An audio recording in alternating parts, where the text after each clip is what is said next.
You've got to commit to understanding what you want and then why you want it, and then what that effort and sacrifice mean to do it.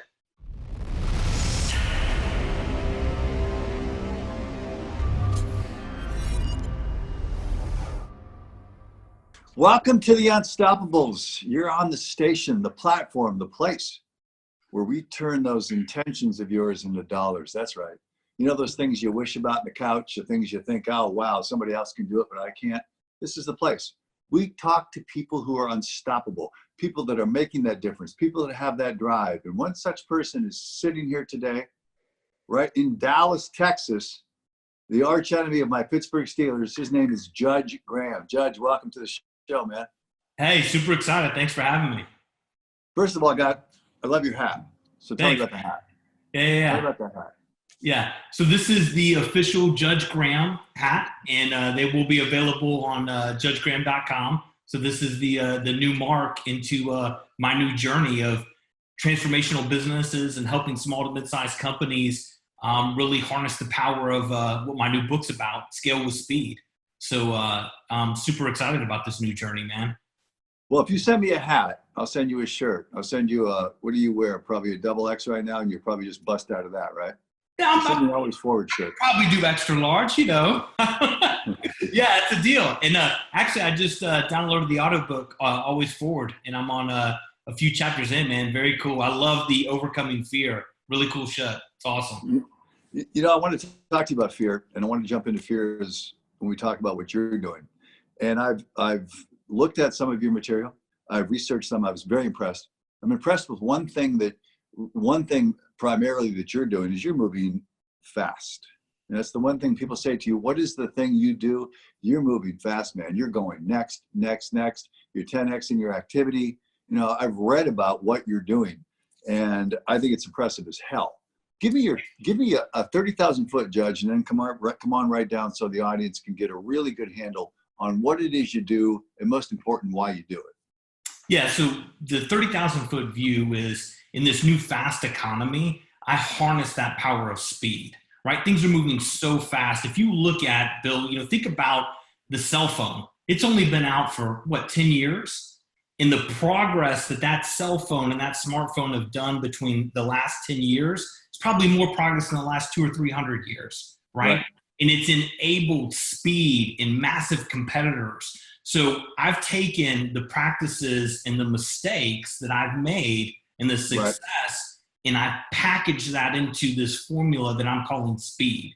And that speed formula consists of start with your end game, pick your niche, execute with speed, energize your culture, and dominate your top priorities. And I truly believe if you follow those things in a speed fashion, you'll be successful.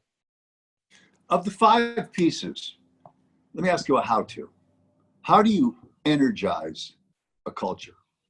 Yeah, it's a great question. A lot of people try to manufacture culture. It has to be organic and authentic, right? And I think guys like you and I, we know that culture, it starts right here, man. It starts at the top, right? It's about actions, attitude, and execution, right? So if you're not showing up as the leader, you're not putting the work in, you're not committing to the sacrifice, and you're not sharing in the success, then you're never going to have a culture, right? It starts with you. And I think you have to live that culture. I found this in 25 years of that hard-earned in the trenches experience. Sometimes with a culture, it's addition by subtraction, Judge. Yeah. You got to get rid, I'll give you something that's probably closely aligned to what I think Texas is about. All right. It's the analogy of a steer in the water. You got to get rid of the dead steer in the water, because if you don't, it's going to pollute the rest of the herd. Dangerous. You got to pull it out. So once in a while, you got to make that move, popular or unpopular, and you got to change that culture up. So I admire what you're doing. I think you have the energy to energize that culture. But as you said, man, it starts at the top. And I'll tell you something. I was talking to Brian Cristiano on a Bold podcast yesterday here in New York. That's why it looks like we're live in New York, but we're really live from a hotel room, right? So, yeah. And Brian and I were talking about leaders are known more for what they tolerate than what they ever accomplished. And you think about that. It's crazy, isn't it? You Yeah. played fullback, so you got a hard head. You played fullback at TCU, great Yeah. school, Yeah. great football program now. Go Frogs. There you go. And you got a hard head. So you're going to have to keep diving into the middle of that pile, right? That's just the way it is in life. It's the same thing. Yeah. Why do you do this? What gets you out of bed in the morning to do this? Yeah, I think I'm a student of business. I mean, I love it. So my previous gigs were all owning digital marketing agencies. And what was so fascinating about that is it was never routine, right? I got to work with hundreds of different verticals and sectors and types of businesses. And the game of business it fascinates me. It gives me my juice. I love creating cultures. I love creating revenue. I love making change. And so, it's my passion. Some people like, other things. This is it for me, man. You mentioned this, and it's very closely aligned. I think that like seeks like, and we do business with people we like. Yeah. People that are like us are people we want to be like. And I think we're very closely aligned on two things, and we may be the outliers here. But I want the audience to really get this. You're making business a game. Absolutely. It's a game. 100%. And when you treat it, I mean, I love that. It's a game. And people take this as a life and death enterprise. You know what? It's not. And they get stuck in that place, that anchor of fear, where they believe that if they don't do something, they don't make an action, they have to wait for the perfect time, and there is no such thing as a perfect time, that they're not going to be able to do something. They're stuck in fear. You're able to overcome and go through the fields of fear, and most people are stopped because they can't go through it. So how do you move through your dominant fears, and what is your dominant fear? Yeah, no, I think fear is a potential, and even listening to your book, it's a potential motivator, but it's pre-manufactured, right? Fear doesn't exist, Yes. right? Yes. It's the boogeyman. The boogeyman's not real. So you got to fight through that fear. I think that success, one of my core values in all my companies is fearless, right? So the ability to be fearless, right? So fearless in your thinking, fearless in your decision-making, fearless in moving forward, right? When you get that mentality of, I don't care, I'm going to do this, you learn, you create momentum, you break through it, right? And I don't think you become fearless until you jump in and do it, right? So it's all part of the burning the ships. You're forced to do it at that point, and then the fear goes away because it becomes survival, and then you become better. Wow. You've got to burn your boats. 100%. You've got to burn the boats. You've got to make that commitment. And I'll tell you this, Judge, you probably see this in your immersion in business, that a lot of people that I mentor, that I coach, will want the lifestyle.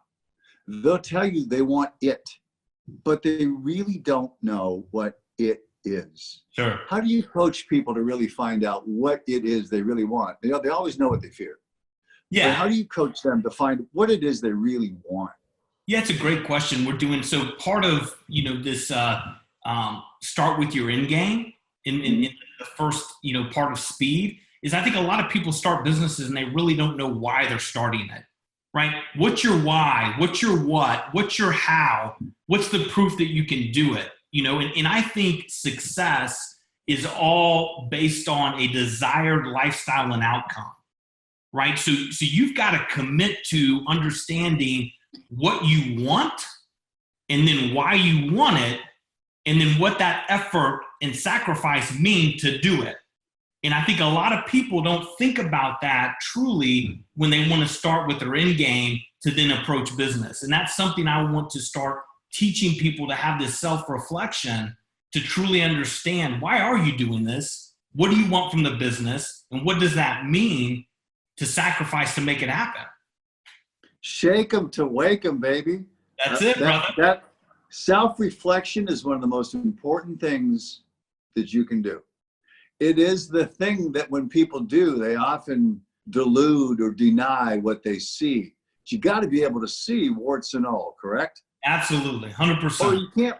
But and I'm really, really embracing what you talked about in your definition, or one of your definitions of success, that it's a desired lifestyle and those outcomes that are attached to it, because the outcomes are fundamentals that you have to live, and as you would say, execute with speed to be able to reap the benefits of the lifestyle. 100%. And I think, go ahead. no, and I just think a lot of people are always thinking about a monetary, whatever that is, but they're not willing to put the work in or really understand what that means. You know, those things are typically disconnected. Yeah, you know, you're right. I always tell people there's money and happiness are often mutually exclusive. 100%. And when the only motivator you have is money or monetary or material things, at the end of the day, it's a very empty experience when you finally wake up, finally break the chains of denial and delusion, and you see, wow, this is the purpose of the exercise. What the hell was I doing this for? You know, I always say, what's the purpose of the damn exercise? You know, let's start there. And then everything else just filters backward from there. Let's talk about where the location. So let's get into the granular part, the fun part of the show. I'm a Pittsburgh Steeler, inveterate, diehard, grew up there fan. And how in the hell did you become a Cowboy fan? Was it because you live in Texas? Texas, yeah. Born and bred Texan. Started off in Houston and then have been in the DFW area ever since. So I was an Oilers fan. Oilers went away, came here, so now I'm a Cowboys fan. I'm going to date myself here, okay? It's way before your time. You weren't even, your parents hadn't met yet. But I remember when Dan Pastorini played for the Oilers. Those are the days. See, I got to go back in time in the days of the Steel Curtain, right? The good days, the halcyon days for Pittsburgh. Go back there. And greatest rivalries, I think one of the greatest rivalries in sports is Pittsburgh and Dallas in football. It's a great one. Yeah, totally. Yeah, have you been to the Cowboys Stadium? I love your stadium. I was there for the Packers game last year, which was the drive by Rodgers. And I was there the year before the Giants game, the opener. So I love that edifice. That is a magnificent, magnificent complex. And you are as rabid as Pittsburgh Steelers fans. So gotta love that. Yeah. Before we lose most of the audience who doesn't like football, they think football is soccer. I don't. You don't. Let's jump into success. Give me, and you may have already done this with the lifestyle desired outcome. Give me Judge Graham's definition of success. Yeah, my definition of success is having a purpose in giving, right? So the ability, like success to me, when you hit that ceiling of financial freedom and money, right? Success then changes, right? It's what are you giving and how are you contributing and what is a legacy, right? So what's important to me now, because I've hit all my financial goals and exceeded them, now it's about how do I help bring other people on this journey to that success, to achieve that financial freedom, but more importantly, find their purpose, right? I think when you're in business, you're doing it every day. You're grinding. If you're going to grind that hard, you got to love what you do. There's a lot of ways to make money. So let's pick one that you can make money at, but that you love and it creates purpose for you. And I don't want the audience to lose how important what you just said is. You got to do the work to find that purpose. And I think purpose finds you when you're in the work. As strange as that sounds, when you're in there doing the work, you'll be pulled by purpose. Everything else, Judge, is a freaking push. You're pushing for the next raise, you're pushing for the money, but purpose is that compelling pull. That's the dangerous people in life like you, is they're inspired. See, that's dangerous to mediocrity. That's dangerous to complacency when you're inspired, man. And it's different than motivation, which has an end line to it. So, I'm loving what you're saying about success. I got to ask you this because we can't do this alone. We all have help. We all have assistance from some form, some people, some source. Who were some of your most important mentors, and what did they teach you? Yeah, it's great. So I had my previous business partner was a great mentor for me. So we had some, years or a decade or two of experience ahead of me, which was awesome, right? So I think to become successful, a key trait is you need to shut up and listen. Right? You need to listen, you need to process, you need to be humble, and then you need to execute, right? I think there's so much importance in the art of execution and decision making. A guy like me, I'll make 15 decisions before a normal guy will make one. And during that process, my learning and my momentum allows me to grow, right? And so I think mentors have taught me that. But stay right there. Brilliant. Because what you're doing is you're not waiting for perfect. No. You're not waiting for someone else to make a choice for you. You're making decisions. And if I'm reading between and listening between the lines, if you mess it up, you make another decision, another decision, another decision. You got momentum. The hardest thing in life to gain is momentum. You know when you lose it. You don't know exactly when you got it, but you got to keep pedaling. You got to keep 10xing it. You got to keep the activity levels really high to generate that momentum. It comes from the next decision. And a lot of people fear making the wrong choice. Make a choice, because one will be made for you if you don't. Yeah, that's one of my chapters is make decisions fast. I mean, we're faced with, it's some crazy stat. It's like 35,000 decisions a day. I mean, think about that. Now that's, should I brush my teeth? Should I tie my shoes? And then probably there's a 4 to 5% that could be core, right? That are you have to think a little bit about. Make the decision.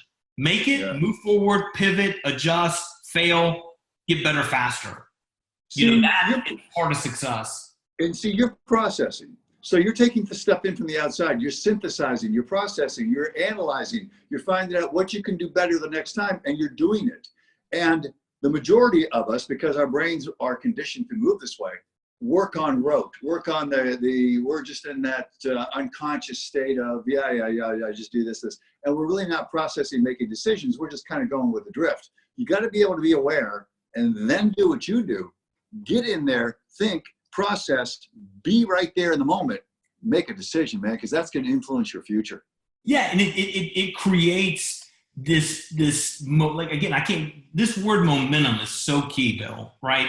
Because when you're running a team or an organization and they see the leader being decisive, making decisions, living by those decisions and adjusting and being humble enough to recognize when they're a wrong decision, that creates that momentum. And we talked about culture, that becomes not manufactured, that becomes real.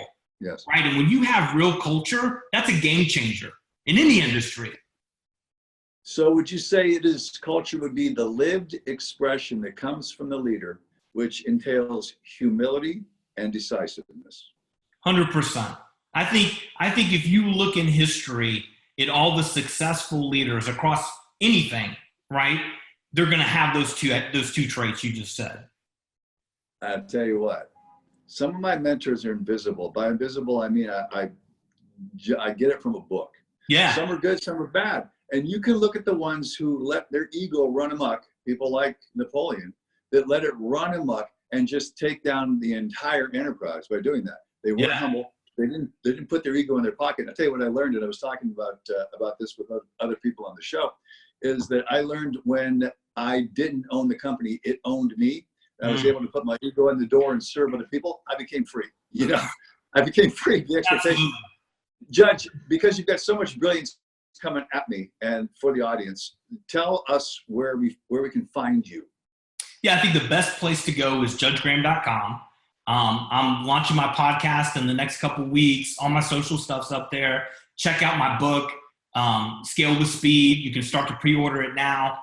So I'm going to start really kind of getting on the circuit. And this is my new mission in life, and my new journey is to really help entrepreneurs, small business, mid-sized companies operate with speed, and my speed formula to start, achieving the success and financial freedom everybody deserves.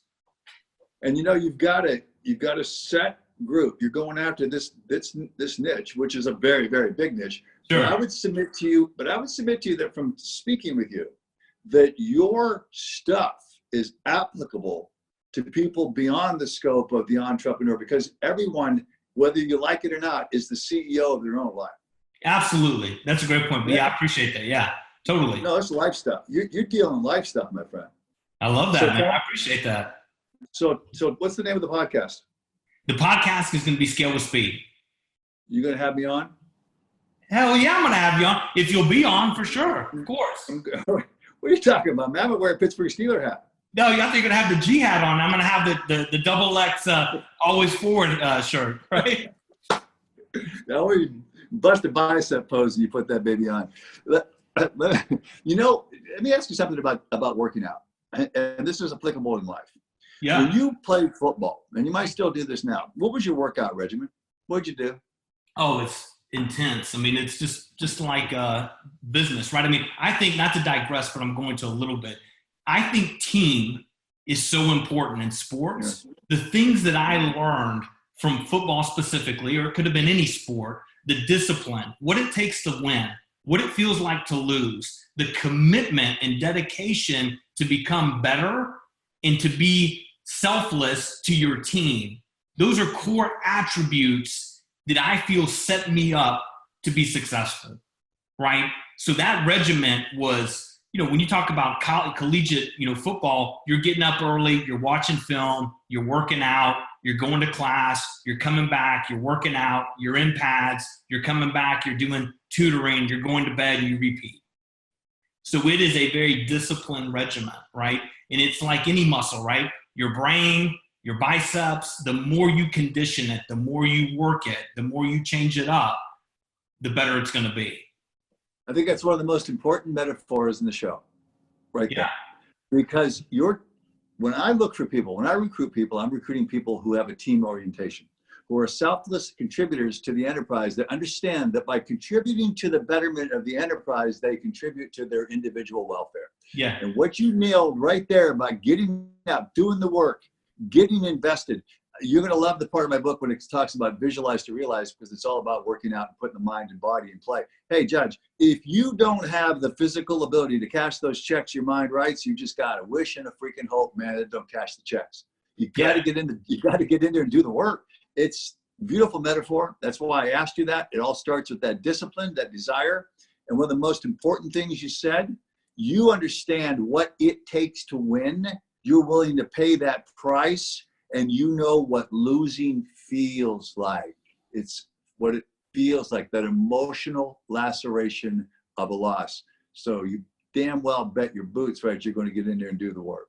Yeah. Now, even if you do the work, you got to come up against this. You probably come up against it many times during the day. I do.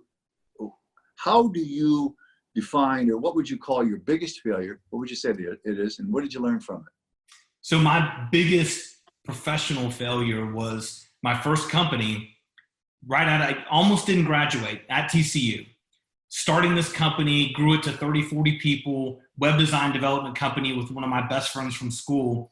And we fundamentally didn't understand the importance of reoccurring revenue, right?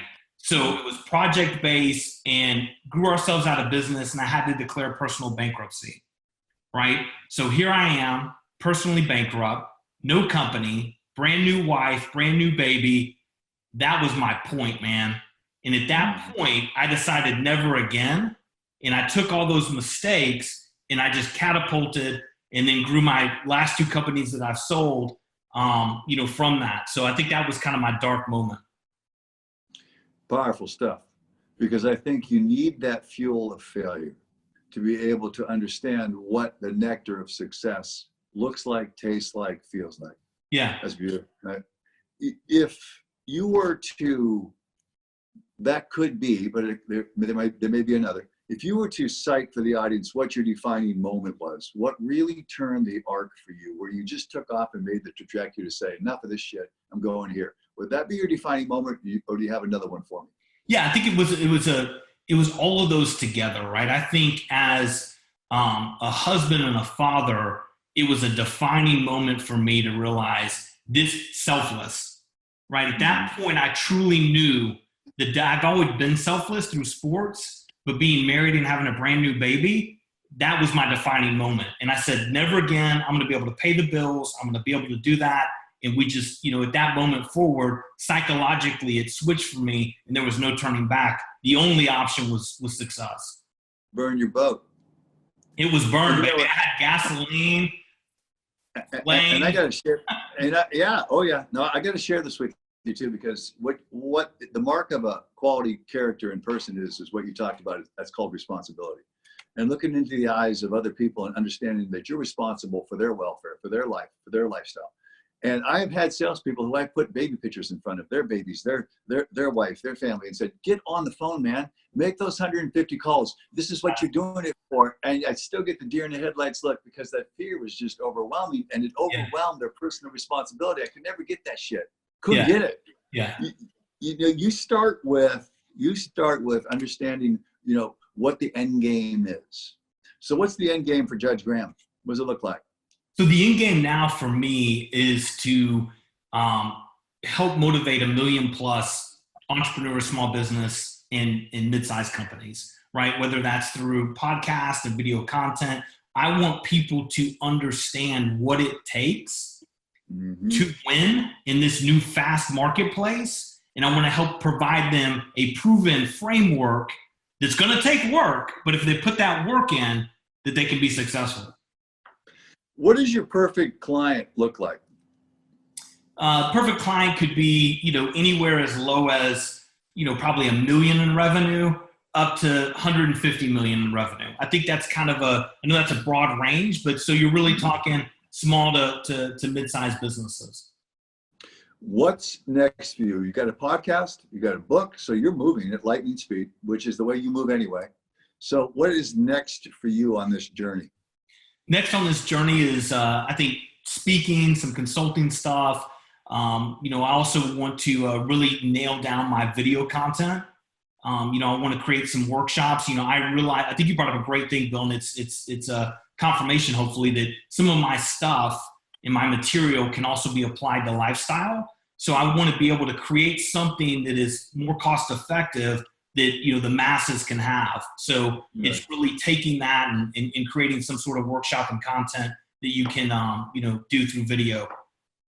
And that's where I see it. I see it expanding beyond, just the constraints of business, we're all in this business of life. And life to me is a game. It's a game to be played well when you learn how to do what you're coaching. You got to execute. You got to have that end game in mind. That is beautiful and brilliant. And that's the way you say to think bigger, conquer faster, man. That's the way to move always forward, correct? Yeah, absolutely. All right, Judge, you mentioned the word legacy, which is important to me because legacy is those things we pass on to other people so they can learn from, those people. That this is the real reason for me of doing these things is I want to establish that legacy where I can look back and say, I didn't do it for them. They had to do their own push-ups. They had to go to the gym. But at least I gave some kind of an inspiration, foundation, maybe some kind of coaching from mistakes I made or from things that I've done. And they've taken this and just made it even better for themselves. If you could write a paragraph, you've got a baby, you've got a wife, you've got followers, you're going to write a paragraph because Judge is no longer here. He's gone. What would you want those people to read in that paragraph of life so they could grow better from it? Yeah, great question. I mean, I think first and foremost that I always operated at a high ethical mentality, right? That everything that I did was about the purpose, right? And was about not only taking care of my family, but taking care of whoever let me contribute to their life, right?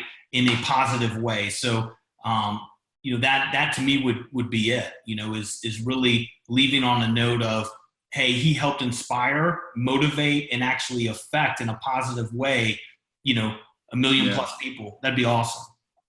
You have a great and very important, vital message, and you're the right messenger for it. Oh, thank you, brother. I appreciate that, man. I really do. It means a lot. But no, hey, I'm telling you, I could work with you outside the Dallas Cowboys now. I gotta ask you this in signing off on a personal note. Yeah. How much sleep do you get a night? How much what? How much sleep do you get a night? Probably 6 hours. Always run on 6 hours, or is that a badge of courage and badge of honor like everybody that says they sleep for 4? No, I mean, 6 to 7 hours. I mean, I think sleep's important. I do. I don't know how much sleep do you get? 6 to 8 depends on what I've done the night before. Yeah. I think it all depends, right? It depends on what's going on. But I think sleep. I think your physical has to be in check for the mental to be in check.